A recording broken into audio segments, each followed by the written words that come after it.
Has your doctor been mentioning words such as lumbar fusion and you've been so confused as to what that means? Look no further. This video will help you understand everything you need to know about lumbar fusion surgery. In this video, the anatomy of the lumbar spine will be discussed, what spinal problems require lumbar fusion surgery, what happens during the procedure, and the post-operative care and complications that may arise. Now let's look at the anatomy. The spine consists of the cervical, thoracic, lumbar, and sacral vertebral bodies, as well as the coccyx. The lumbar spine consists of 5 lumbar vertebrae. They are comparatively large for bearing the weight of the trunk. Each vertebra consists of different features, including facets for articulation, and each vertebra is separated by an intervertebral disc. If abnormal and excessive motion at a vertebral segment results in severe pain and inability to function, a lumbar fusion may be considered.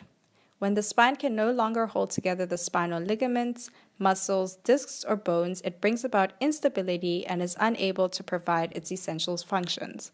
This pain, neurological fallout, or overall decreased function of the spine can be caused by diseases like lumbar degenerative disc disease. This refers to a syndrome in which age-related wear and tear on a spinal disc causes low back pain. Healthy intervertebral discs are tough, fibrous structures that act as ligaments between vertebrae, absorbing pressure and providing cushioning for the spinal column. Discs are flexible yet sturdy enough to facilitate movements such as bending forward, backward, and side to side. A degenerated disc is marked by a significant decrease in hydration, making the disc inflexible, smaller, and more prone to tearing in the exterior. When one disc degenerates, it can alter the structure and mechanics of the lumbar spine, particularly at the segments surrounding the discs. This can also result in pressure being put on the nerves in the spinal column, causing pain and weakness. Lumbar spondylolisthesis is a spinal condition that affects the lower vertebra. This disease causes one of the lower vertebrae to slip forward onto the bone directly beneath it, which often results in a persistent lower back pain and stiffness.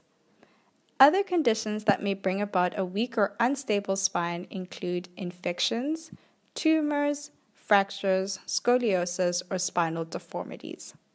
Please note the severity of these conditions vary and may not all require surgical intervention. In addition, conservative therapy should also be attempted before any surgical intervention is sought. So how is the procedure conducted? As previously mentioned, at each level in the spine, there is a disc space in the front and paired facet joints in the back. Working together, these structures define a motion segment and permit multiple degrees of motion. 2 vertebral segments need to be fused together in order to stop the motion at one segment. This essentially will relieve pain, numbness, tingling sensations, weakness, restore nerve function, and stop or prevent abnormal motion in the spine. There are many approaches to lumbar spinal surgery, and all involve the following process: adding bone graft to a segment of the spine and fusion of the bones. Fusion of the bone can be conducted using a plate, rod, and screws, to name a few mechanisms. There are a number of different types of spinal fusion procedures. These include, but are not limited to, posterior lumbar inner body fusion. This procedure is conducted from the back and includes removing the disc between 2 vertebrae and inserting bone into the space created between the 2 vertebral bodies. Anterior lumbar interbody fusion. This is like the posterior lumbar interbody fusion, but is conducted from the front.